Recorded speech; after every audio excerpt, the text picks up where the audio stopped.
Before the send ever took place, our friends Andy Bird, YWAM, gave us a word that the pre-send gatherings that would fill stadiums would actually be called, the name of those gatherings would be called Ekballo. We didn't even know what it meant. We look it up, and it is the scripture where Jesus said, I command you to beg me, the Lord of the harvest, to Ekballo, send forth, hurl forth laborers into the harvest field.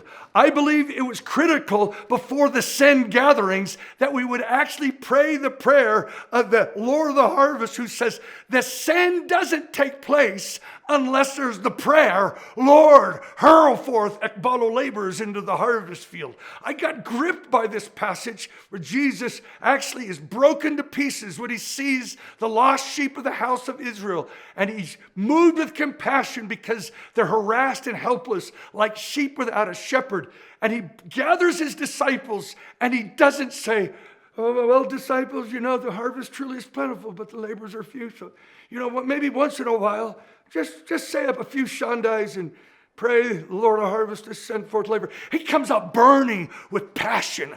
I believe he might have even been weeping, saying, oh, the harvest is so plentiful. Listen, bros, listen, you gotta pray. I beg you. And that's the word he uses in prayer. It's beg, and it's a command. I command you to beg me. Pray the Lord of the harvest, not to send. The word isn't send there in Greek. It's the word ekballo. It is the word where he says, if I drive out demons, the kingdom has come upon you. What would it mean if God drives forth laborers into the harvest field? I've told the story of my own daughter, who when I was praying this ekballo day after day, I found myself praying this prayer in my sleep at night. It's like a prophecy. And my daughter came to me and she said, Dad, I had this dream. And I was in this huge auditorium sitting in the front row. And Cunningham was preaching. And he was looking at me. And he was preaching on the mantle of Moses coming on Joshua.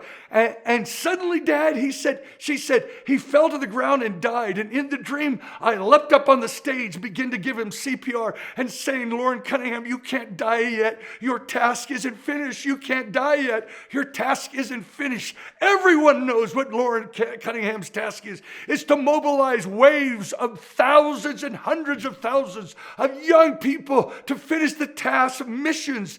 And she said, then suddenly Lauren Cunningham rose from the dead, grabbed me by the shoulders and said, it's not my task to finish, it's yours. Because of that encounter, she was ekballoed, and today she is in the mountains of an unreached people group in the Middle East, in a one-bedroom little house with her husband and one-year-old boy without a toilet. She's got a squatty potty, and doors are opening to the gospel to Muslims, and I can't help but thinking, a father's prayer ekballoed his daughter. What if millions worldwide, even in this fast, would be crying, Lord of the harvest, hurl forth laborers into the harvest field.